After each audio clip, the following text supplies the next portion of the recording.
Oke, baik. Assalamualaikum warahmatullahi wabarakatuh. Waalaikumsalam warahmatullahi wabarakatuh, Ibu. Ya, hari ini kita akan melanjutkan perkuliahan kita mengenai pengantar teknik industri ya.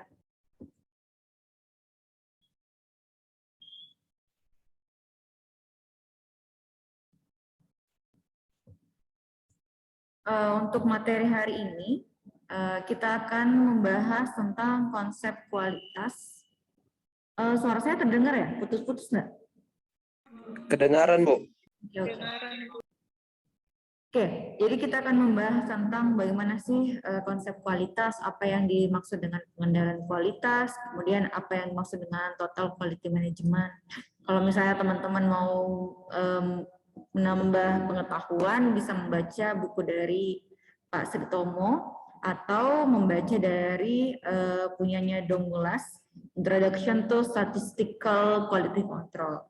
Jadi memang kalau pengendalian kualitas ini akan sangat erat dengan metode statistik ya. Nah, sebelum kita masuk, saya pengen tahu dulu nih, kira-kira apa sih yang teman-teman tahu tentang kualitas? Ada yang bisa memberikan pandangannya tentang kualitas? Silakan, raise hand. Kualitas itu apa sih?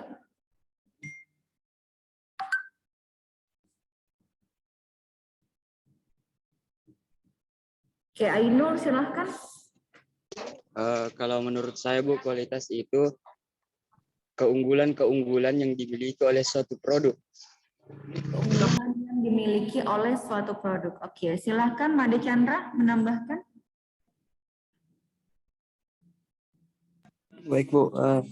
Kualitas itu menurut saya itu, Bu, baik buruknya suatu produk, Bu. Baik atau buruknya suatu produk. Oke. Oke, terakhir Nur Pratiwi, silahkan. Kualitas itu, Bu, seperti karakteristik suatu produk. Karakteristik dari suatu produk ya, yang Iya, membedakan dia dengan yang lain ya. Iya. Oke. Oke, terima kasih. Oke, jadi untuk lebih jelasnya, kualitas itu adalah ketika kita melihat atau memandang suatu kualitas itu harus dicek dulu ya. Bagaimana kita, contohnya kayak gini, kira-kira dia kuat nggak atau handal nggak ketika kita misalnya pakai ini, contohnya dia helm, kualitasnya seperti apa. Ketika misalnya ini sarkasme ya, ketika misalnya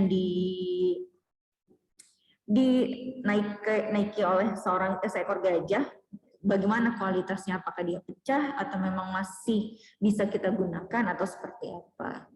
Oke, pada dasarnya kualitas itu sendiri adalah ini ya, secara definisi, jadi dari produk ya, yang dimaksud dari kualitas adalah mutu suatu produk, bagaimana produk tersebut bisa atau mampu memenuhi dari kebutuhan customer-nya, atau yang disebut sebagai fitness for use ya, ketepatannya untuk penggunaan sesuai dengan persepsi manusia atau misalnya kebutuhan manusia. Nah, di sini kesesuaian mutu customer sendiri untuk pengertian kualitas ya, ada dua perspektif, ada perspektif dari produsen, ada juga perspektif dari konsumen. Ketika misalnya kita berbicara perspektif dari produsen, berarti di sini penyesuaian antara terkait dengan spesifikasi biaya ya, bagaimana biaya produksi itu bisa seminimal mungkin tapi juga sesuai dengan apa yang diinginkan customer. Nah, kalau dari sisi customer ini juga dipengaruhi dari aspek pemasaran ya, terkait dengan karakteristik produknya dan misalnya kualitasnya apakah sebanding dengan harganya. Jangan sampai saya membeli barang yang 5 juta tapi ternyata kualitasnya sama dengan yang 50.000 misalnya, seperti itu. Nah, untuk kualitas sendiri ada beberapa manfaat ya, yaitu pertama mengembangkan respon ya, terkait dengan apa sih yang dibutuhkan oleh customer, Kemudian bisa juga kita meninggikan harga dalam artian ketika misalnya kualitas barang kita bagus ya, atau manfaat yang diberikan jauh lebih banyak dan bervariasi, nah itu bisa meningkatkan nilai dari produknya kita. Kemudian juga mengembangkan reputasi. Jadi ketika misalnya produk kita berkualitas, kalau misalnya teman-teman beli misalnya bolpen, misalnya bolpen yang merek apa sih yang bagus, misalnya merek Faster atau merek Joico, nah itu kan sudah istilahnya kita sudah sama-sama tahu mereknya bagus. Beda dengan bolpen-bolpen yang misalnya tidak ada mereknya atau misalnya mereknya jarang kita dengar, nah, itu juga bisa menyangkut tentang reputasi dari produknya. Di samping untuk pengembangan kualitas, tentu saja kita harus mengorbankan biaya ya, biaya terkait bagaimana penjaminan mutunya, kemudian bagaimana meningkatkan produktivitas agar kita bisa menurunkan produk-produk yang cacat ataupun yang harus dipekerjakan kembali. Karena ketika kita, jadi dalam artian produk cacat itu ada dua macam ya. Produk cacat, ada juga yang disebut juga produk rework. Jadi ketika produk dikategorikan cacat, ada yang masih bisa dikerjakan ulang, ada yang memang sudah tidak bisa digunakan. Nah, pengerjaan ulangnya itu memang kita masih untung, tapi kita juga istilahnya menambah biaya ataupun menambah waktu untuk melakukan rework atau pengerjaan kembali terkait produk yang cacat tersebut. Sehingga pasti harga pokok produksinya tidak bakal sama dengan barang yang awal ya. Oke, kemudian dari segi manufaktur ya. Jadi kalau dari segi manufaktur di sini, oke, di sini dari segi manufaktur kita bisa melihat ya orang bagaimana kualitas dilihat dari kacamata fitness for use-nya. Di sini adalah orang yang memakai bahan baku atau bahan setengah jadi untuk menghasilkan produk akhir yang akan dikonsumsi langsung ya oleh customer. Jadi fitness upward-nya untuk dari segi manufaktur itu adalah bagaimana kemampuan untuk melaksanakan proses manufaktur itu dengan produktivitas kerja yang tinggi. Contohnya dia sedikit tidak ada waste atau pemborosan dan mudah dikerjakan dengan waktu yang relatif cepat. Kalau dari segi penjualan, di sini bertindak sebagai penyalur ataupun pemasok untuk perdagangan barang-barang. Fitness for use-nya ini meliputi hal-hal apa saja yang berkaitan dengan isi dari labelnya. Jangan sampai ya, itu kan salah satu contoh identitas dari produknya ya. Ketika misalnya makanya teman-teman kalau bisa juga rajin-rajin membaca ingredients atau apa sih kandungan yang ada dalam produk tersebut.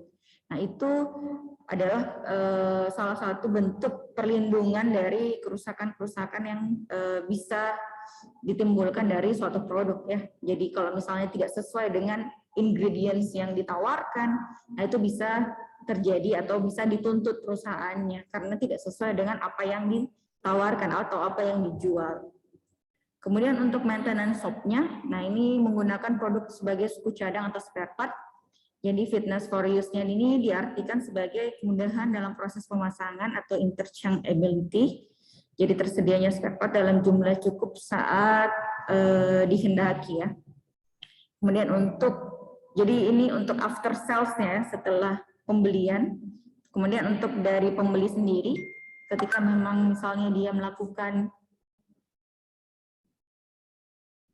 pemakaian langsung atau dari produk atau jasanya ya, dari di mata pembeli atau konsumen, fitness for use itu dinyatakan sebagai kesesuaian ya untuk memenuhi harapan ataupun ekspektasi dari pelanggan ya, sehingga tercipta customer satisfaction atau kepuasan dari customer itu sendiri. Nah, di zaman dulu kualitas ini dari tahun ke tahun kualitas diartikan adalah what he say, atau misalnya what he say itu dalam artian apa yang owner katakan ya. Jadi produk dibuat sesuai dengan kata owner. Nah, Kemudian berkembang seiring berjalannya waktu menjadi what she say. Tapi ini kategorinya adalah masih inspektor. Jadi apa yang bagian kualitas mau sesuai dengan itu baru kita buat produknya. Tapi sekarang kualitas itu berfokus pada customer. Jadi what they say, apa yang mereka inginkan, itulah yang kita buat. Apakah misalnya produknya harus yang kayak kemarin kalau misalnya teman-teman masih ingat, apakah produknya butuh tahan lama baterainya atau enggak. Nah, itu yang harus diperhatikan dalam segi kualitas. Oke. Perkembangan dari kualitas sendiri ya, ini mulai di akhir 1910, kemudian di sini karakteristik pengendalian kualitasnya ini merangkap dari pekerja ataupun inspektur ya. Kemudian untuk 1920 dia sudah masuk bagian QC sendiri ataupun supervisor. Kemudian 1930 dia sudah menerapkan namanya sampling. Jadi tidak semua produknya. Jadi kalau misalnya teman-teman lihat kemarin mungkin produk Pocari Sweat yang panjang ya, misalnya seperti itu. Nah, jadi tidak semua kita ambil ataupun dicek satu-satu, bisa jadi juga kita melakukan yang namanya sampel ya, atau sampling. Oke, jadi sampling ya. Kemudian 1940 ada yang namanya SQC ya. Jadi sudah dilihat secara kualitasnya dengan metode statistika. Dan 1950 berkembang jadi ada standarnya. Standar apa sih yang diinginkan oleh perusahaan sehingga setidaknya kita ada indikator penilai ya, apakah misalnya produk tersebut kita bisa launching atau misalnya tidak. Kemudian dari di sini ya metode-metode konsep yang berkembang sepanjang tahun ini mulai dari risiko dari customer ataupun bagian produksi, kemudian ada yang namanya operating character ya, kemudian juga ada yang namanya toleransi, kemudian ada metode sampling atau sampling attribute. Nah, di sini bermain metode seperti itu. Kemudian berkembang zaman kembali ya di tahun 1960. Nah, total quality ini sudah melihat standar zero defect ataupun 0 kecacatan. Jadi sebisa mungkin dalam suatu produksi tingkat kecacatannya itu rendah gitu ya. Kemudian 1970 sudah melalui lebih itu lagi ya, quality system. Dia bermain ke sistem lagi. Bukan lagi melihat cacatnya ada atau enggak, tapi kita lihat dari sistem, bagaimana sih sistem pencegahan supaya cacatnya itu tidak ada ya. Jadi di sini dia menghasilkan kualitas produk secara ekonomis ya, tidak hanya dilakukan pada saat pengecekan kecacatan saja. Kemudian 1980 ada slogan-slogan di sini menyangkut tentang fase daur hidup produk ya, bagaimana production planning, production design ya.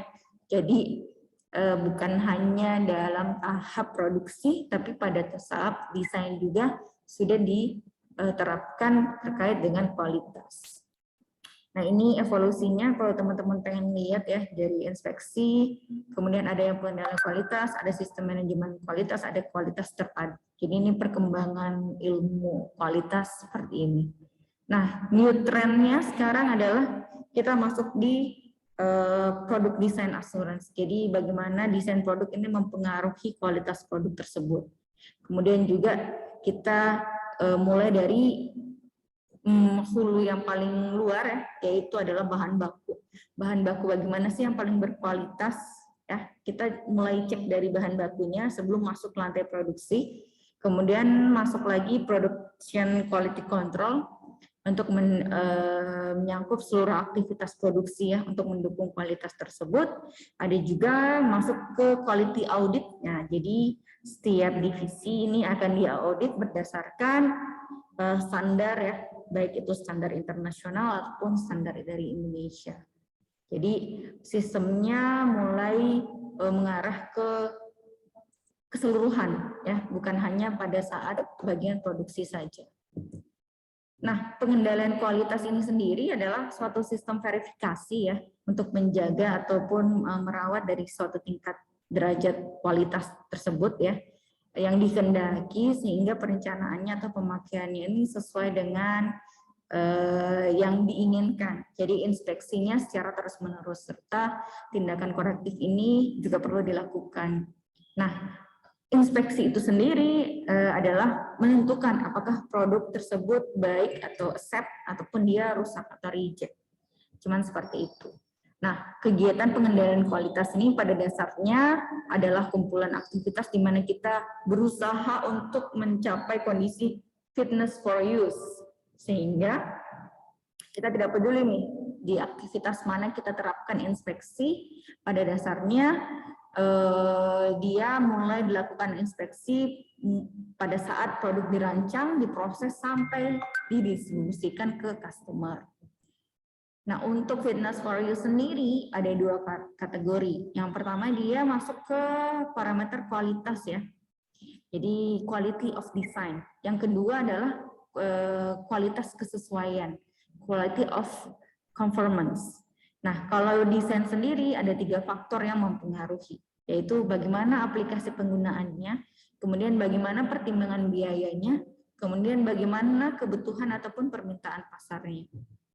Nah, kita dalam melakukan parameter kualitas dalam desain, ingat ya, kita tidak bisa ataupun jangan sampai melakukan perancangan desain yang over design ya. Jadi kita membuat rancangan yang berlebihan yang sebenarnya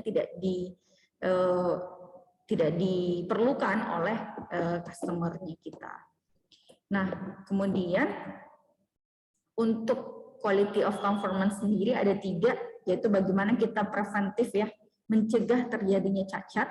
Kemudian bagaimana kita mencari ataupun melihat cacatnya itu ada di mana. Kemudian kita menganalisa ataupun mengkoreksi tindakan untuk mengatasi kecacatan tersebut. Oke, mungkin teman-teman masih ada yang bingung ya, apa perbedaan antara kualitas, quality control, quality assurance. Kalau kualitas sendiri itu adalah tingkat di mana suatu produk ini mampu memuaskan keinginan customer. Kalau quality control ini adalah sistem ya yang memverifikasi ataupun menjaga dari suatu derajat tingkat kualitas ya yang diperoleh dengan perencanaan seksama, pemakaian peralatan sesuai dengan infeksi yang ada ya. Kemudian kalau quality assurance, jadi di sini dia adalah jaminan mutu ketika produk itu dimulai dari produksi sehingga konsumen ini dapat membeli produk dengan yakin dan percaya kalau produk tersebut bisa kita gunakan dalam jangka waktu tertentu misalnya yang sesuai dengan yang dijanjikan.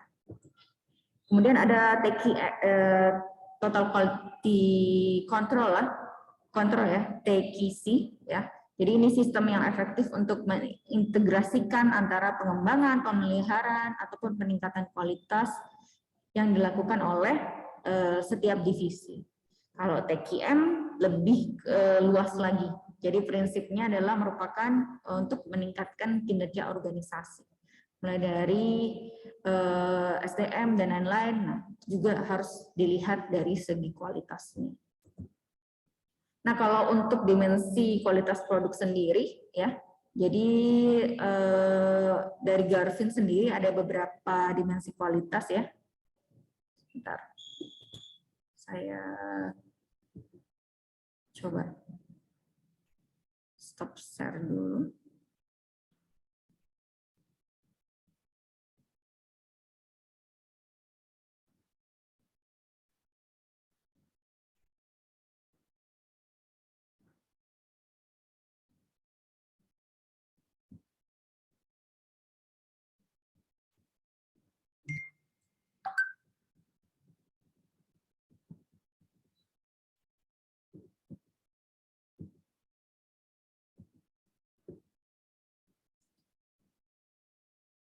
Oke, sudah terlihat layar saya?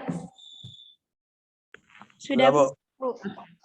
Kalau dari segi dimensi kualitas sendiri ada 8 ya, kualitas produk ya. Ada 8, di mana yang pertama performance, jadi kesesuaian produk tersebut dengan fungsi utamanya. Kemudian ada feature, di mana ciri khas produk ini yang membedakan dari produk lain ya. Kemudian ada yang namanya reliability, bagaimana pelanggan bisa percaya pada produk tersebut karena keandalan ataupun tingkat kemungkinan kerusakannya rendah ya. Kemudian conformance di sini adalah kesesuaian dengan syarat, ukuran, karakteristik ya, terkait ingredients juga masuk ke sini. Kemudian durability, bagaimana produk tersebut tahan ataupun bisa masuk ke siklus hidup produknya atau lama umur produk. Kemudian servisnya, kemudahan servis ataupun ketersediaan komponen dari produk itu sendiri. Estetik dari visual ya, biasanya estetik lebih lebih banyak mencakup visual tentang keindahan ataupun daya tarik produk. Kemudian persepsi, bagaimana fanatisme dari konsumen akan merek tertentu. Kadang kalau misalnya teman-teman lihat nih, ada orang yang serba Samsung, pokoknya apanya Samsung, tab-nya Samsung, atau misalnya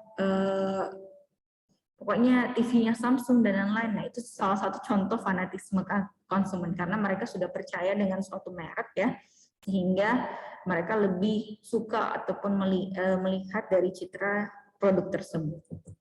Nah, bagaimana dengan jasa? Apakah ada kualitas jasa? Ya, tentu saja ada ya. Kalau misalnya teman-teman ke bank ataupun ke rumah sakit, nah ini bisa kita cek bagaimana kualitas jasanya. Dari yang pertama, tangible ya. Jadi bagaimana bukti fisik ataupun perawatan ataupun penampilan dari personilnya terkait dengan gedung, kemudian mungkin cara ruang masuknya, lobinya, dan lain-lain. Kemudian ada reliability ya, mencakup 2 hal pokok yaitu konsistensi kerja atau performansi, kemudian kemampuan untuk dipercaya ya.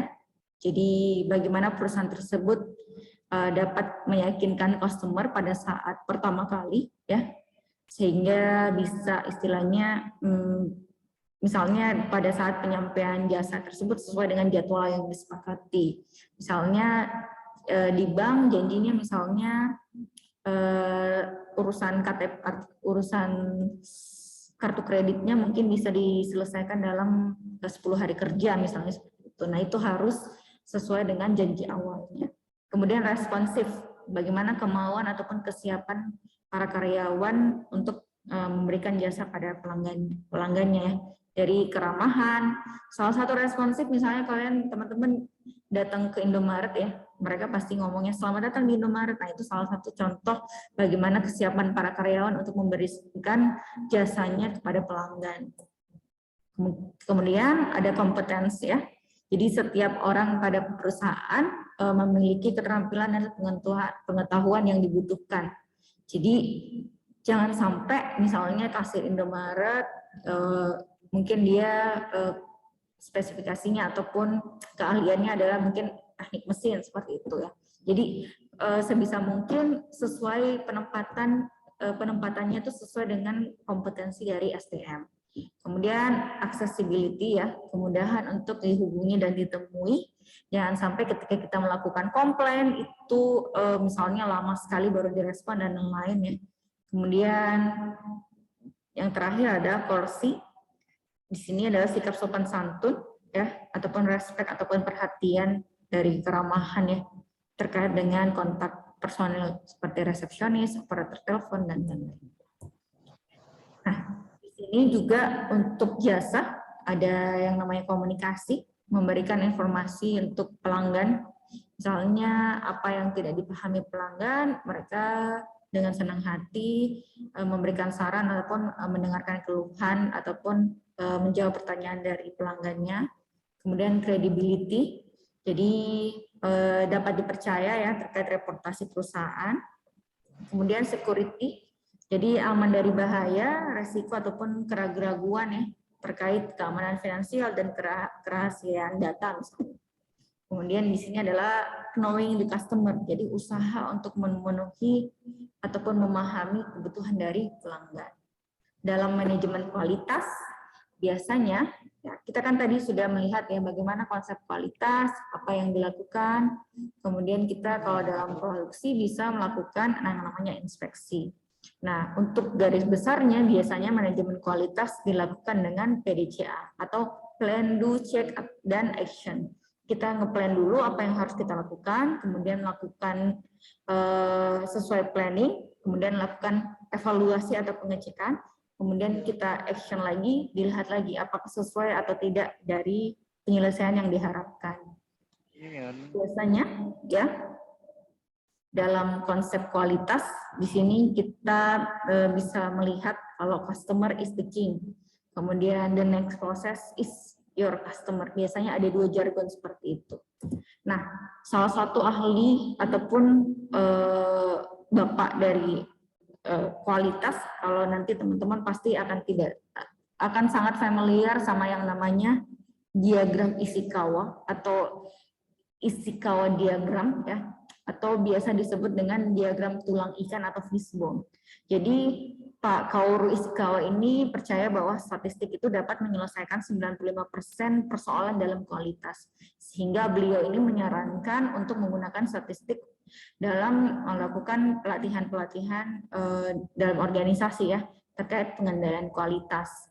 Nah, dari Bapak Ishikawa ini kemudian dikenal beberapa alat untuk menilai atau menginspeksi kualitas yang biasanya disebut dengan 7 tool. 7 tool ini terinspirasi dari samurai yang biasa digunakan oleh orang Jepang dengan 7 kemampuan ya, ataupun 7 hal yang bisa dilakukan. Nah, yang pertama ini adalah armor ya, untuk melindungi, kemudian hood, kemudian helmet, bow, kemudian long sword, kemudian sword, dan yang terakhir adalah panah. Jadi dia terinspirasi dari 7 benda tersebut.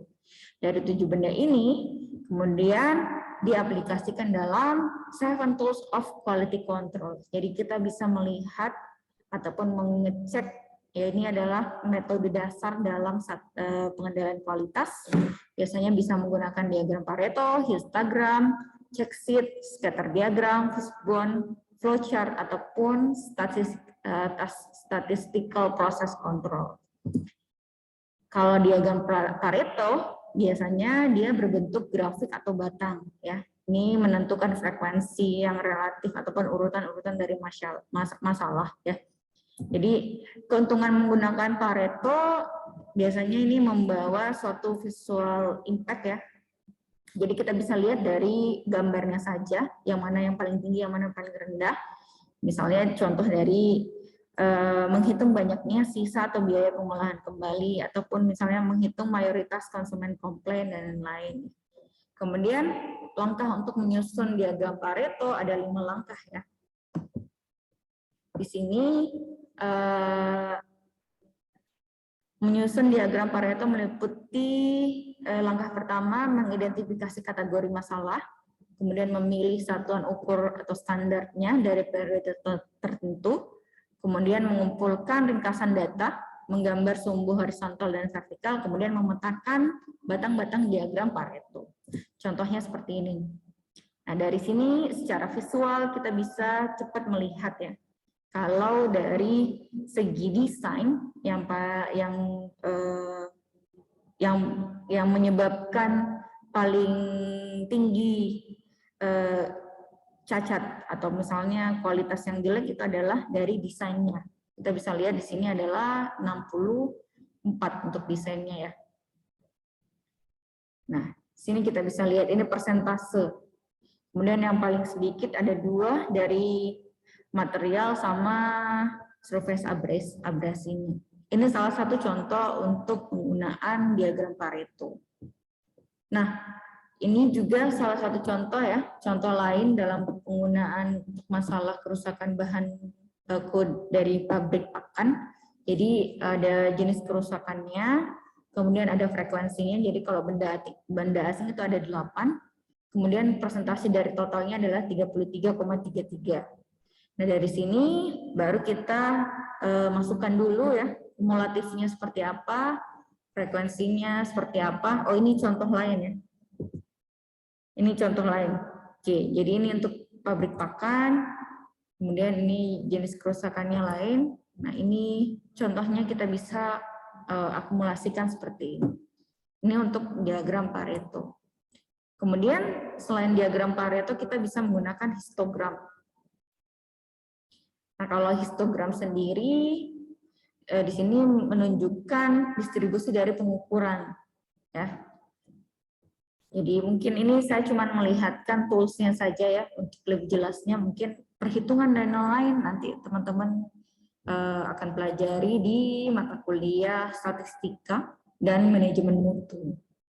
Nah, ini menentukan batas-batas observasi ya. Nah, contohnya histogram seperti ini. Jadi nanti kita bisa lihat ya berdasarkan persentase dan berdasarkan distribusi darah kalau ini. Kemudian ada yang namanya lembar periksa. Ya, ini biasanya terdiri dari 5 langkah. Ini teman-teman bisa baca sendiri nanti. Kemudian contoh check sheet seperti ini ya. Jadi kalau misalnya ada jenis kerusakannya isi kurang, misalnya ini dikasih angka 1, kemudian bocor, ini kasih angka 1. Ini namanya sistem tally ya, tally. Nah, sehingga nanti totalnya ada 4, 2, 3, 1, sehingga untuk produksi nata de coco ini yang paling banyak kerusakannya adalah kecacatannya adalah isinya kurang. Contohnya seperti itu. Nah, ini contoh lain ya. Jadi untuk keluhan ini yang paling banyak contohnya adalah penagihan yang tidak sesuai seperti itu. Ini contoh lembar pengecekan juga ya. Kemudian selanjutnya adalah scatter diagram. Jadi di sini akan menguji bagaimana kuatnya antara hubungan masing-masing variabel ya. Jadi kalau misalnya, jadi kalau statistik itu nanti bisa jadi teman-teman akan menyebarkan kuesioner, makanya dia istilahnya banyak pengambilan data seperti ini. Nah, contohnya seperti ini, kita bisa lihat nanti penyebaran kuesionernya apakah mendekati garis lurus atau misalnya tidak, atau malah menyebar seperti ini. Kemudian ini yang namanya diagram Ishikawa ya, atau diagram sebab akibat, atau biasa juga disebut diagram tulang ikan. Jadi di sini kita bisa melihat apa yang menyebabkan suatu kecacatan itu terjadi ya, mulai dari ada 4M plus 1E. Jadi kita lihat dari man, method, mesin, material, dan environment. Jadi berupa kita cek ya, contohnya seperti ini.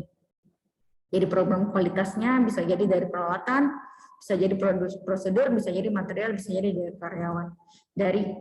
Dari faktor-faktor utama yang dijelaskan ini bisa jadi cuma 1 faktor atau 2 faktor, tidak harus semua ada ya.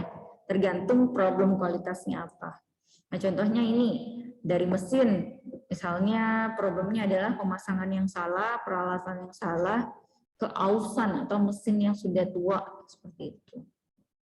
Dari manusia, pengawasannya jelek, kurang konsentrasi, pelatihan tidak cukup, misalnya seperti itu. Dari material misalnya, masalah penanganan materialnya kurang bagus ya, tidak ada spesifikasi material, kemudian ada kerusakan bahan baku, berarti ini tidak ada inspeksi.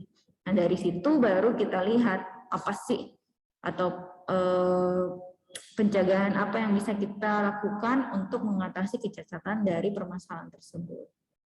Nah, ini ada juga yang namanya flowchart ya, jadi gambaran tentang proses, jadi langkah, jadi ada simbol ASMA namanya ya. Kemudian di sini bisa dilihat, jadi alur proses dari produksi apa saja, kemudian kita melakukan inspeksi di mana saja, ini bisa akan tergambar jelas dalam flowchart. Kemudian ini juga contoh dari flow diagram ya. Selain flowchart, kita juga bisa melakukan ataupun membuat flow diagram. Flow diagram itu bedanya, kalau flowchart dia pakai lambang, kalau flow diagram biasanya pakai gambar seperti itu. Ini juga diagram alur proses contohnya ya. Jadi setiap proses apa saja ada waktunya, ada kita ketahui jaraknya. Nah, ini juga nanti teman-teman akan pelajari di ergonomi dapat. Kemudian yang paling penting adalah control chart. Ya, jadi nanti kita bisa lihat nih datanya kita berada di bagian mana. Karena dalam statistika biasanya ada yang namanya namanya toleransi. Jadi toleransi kesalahan atau toleransi cacat. Jadi ketika tidak semua data berada dalam batas waktu ya, jadi ini nilai tengahnya, ini batas bawah, kemudian ini batas atasnya. Ketika data yang kita ambil sebarannya berada di antara batas atas dan batas bawah, berarti kecacatan produknya masih bisa ditoleransi ya. Berbeda ketika misalnya ada yang melebihi batas, baik batas atas, batas bawah. Berarti ini harus dilakukan perbaikan. Karena ada beberapa catat yang sudah tidak bisa ditoleransikan. Kayak gitu. Nah, biasanya dalam Seven Tool tadi ya, untuk pemilihan topik permasalahan bisa digunakan dengan diagram Pareto, peta kontrol, diagram garis, ataupun histogram. Kemudian untuk mendefinisikan topik atau target biasa pakai diagram garis. Untuk membuat susunan rencana aktivitas bisa pakai yang namanya Gantt chart atau bar chart. Setelah itu untuk analisis faktor ya, apa saja yang mempengaruhi bisa pakai tadi diagram Ishikawa ataupun diagram sebab akibat. Bisa pakai lembar periksa, bisa pakai peta kontrol, bisa pakai diagram pencar, bisa pakai histogram, seperti itu. Untuk konfirmasi hasil bisa pakai diagram garis dan Pareto. Kemudian untuk standarisasi dan kontrol peta kontrolnya bisa pakai check sheet dan peta kontrol. Nah, dari ketujuh Seven Tool itu bisa dipakai tujuh-tujuhnya tergantung permasalahan, bisa dipakai 2 atau 3 tools saja. Seperti itu. Nah, sampai sini ada yang ditanyakan terkait kualitas? Oke, silakan Iqbal. Baik Bu, saya ingin bertanya mengenai Seven Tools of Quality Control tadi. Dari ketujuh Seven Tools of Quality Control yang tadi sudah dijelaskan, manakah yang mungkin paling bagus atau paling sering digunakan di industri? Oke, terima kasih Iqbal. Nah, seperti saya jelaskan di awal ya, jadi teman-teman Seven Tool ini adalah metode dasar ataupun istilahnya adalah tools yang paling standar yang biasa digunakan dalam pengecekan kecatatan atau kualitas. Jadi yang mana yang paling bagus, tentu saja ada yang lebih bagus. Contohnya tadi kita sudah bicara tentang zero defect ya. Berarti kecacatannya itu harus mendekati 0. Kalau seperti itu, persyaratan dari perusahaan, teman-teman, kurang tepat kalau menggunakan Seven Tool. Nah, akan lebih bagus ketika menggunakan yang namanya Six Sigma. Karena kalau Six Sigma itu dia memang istilahnya menekankan untuk kecacatannya relatif harus lebih minimum ataupun mendekati 0 seperti itu. Tapi kalau misalnya kecacatannya misalnya tidak ada ketentuan seperti itu dari perusahaan, nah bisa menggunakan Seven Tool. Yang paling bagus yang mana? Sebenarnya tergantung permasalahannya di bagian mana. Seperti yang tertampil di sini ya, kalau memang yang dilihat adalah pengen tahu faktor-faktor apa saja yang menyebabkan kecacatan, bisa pakai diagram sebab akibat, lembar periksa, ataupun peta kontrol, diagram pencar, ataupun histogram. Tapi kalau memang cuma melihat ataupun mengkonfirmasi hasil saja, kita cuma pengen tahu memang cacatnya itu banyak atau enggak sih. Nah, itu bisa pakai diagram garis ataupun Pareto. Posisi kecacatan kita itu di mana sih, bisa seperti itu. Tapi kalau pengen dari analisa awal sampai akhir, 7-7-nya bisa dipakai. Ada lagi? Bagaimana Muhammad Iqbal? Ya, Bu. Mengerti, Bu. Oke, ada lagi yang ingin ditanyakan tentang kualitas? Jadi teman-teman pasti nanti sebelum dapat manajemen kualitas atau manajemen mutu, saya kurang ingat nama mata kuliahnya, pasti teman-teman akan mendapatkan mata kuliah statistik dulu. Jadi harapannya di statistik teman-teman sudah bisa melakukan perhitungan dan lain-lain, sehingga di manajemen mutu itu lebih aplikasinya saja, aplikatif dari perhitungan statistikal. Setidaknya teman-teman sudah bisa baca grafik, sudah bisa baca, oh ini dikategorikan banyak cacatnya atau enggak, oh ini misalnya dia kecacatan yang paling tinggi di mana, nah, itu. Gunanya nanti seperti itu. Nah ini biasanya juga banyak senior-senior kalian pakai untuk tugas akhir. Untuk melihat misalnya dalam perusahaan tersebut kecacatannya tinggi atau enggak. Karena kalau semakin tinggi kecacatannya kan pasti juga akan mempengaruhi dari keuntungan dari perusahaan itu sendiri. Perusahaan yang baik adalah mendekati kalau bisa tingkat kecacatannya adalah minimum ya. Bukan berarti tidak ada cacat, karena ada cacat yang masih bisa ditoleransi. Itu intinya. Ada lagi? Oke, kalau tidak ada mungkin sambil menunggu saya absen dulu ya. Abdul Rahman ada? Hadir Ibu. Ade Firmansyah? Hadir Bu. Alfred? Alfred tidak ada?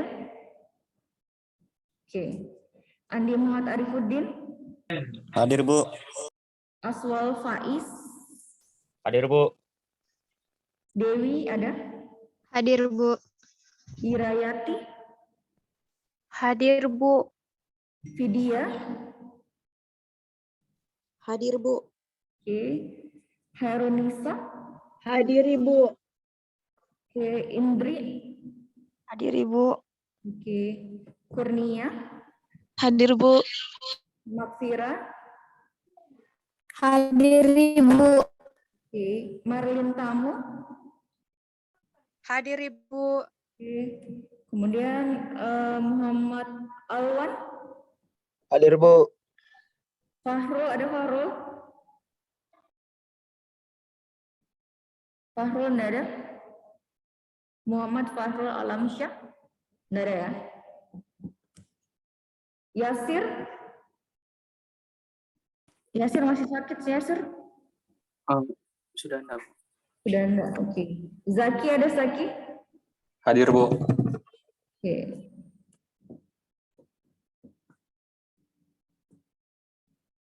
Agil Ismail? Hadir Bu. Oke. Nabila? Hadir, Bu. Sultan Aka ada? Hadir Bu. Hadir Bu. Oke. Ini Hadir, Bu. Nur Afifah? Ibu mau izin Bu, Nur Afifah sudah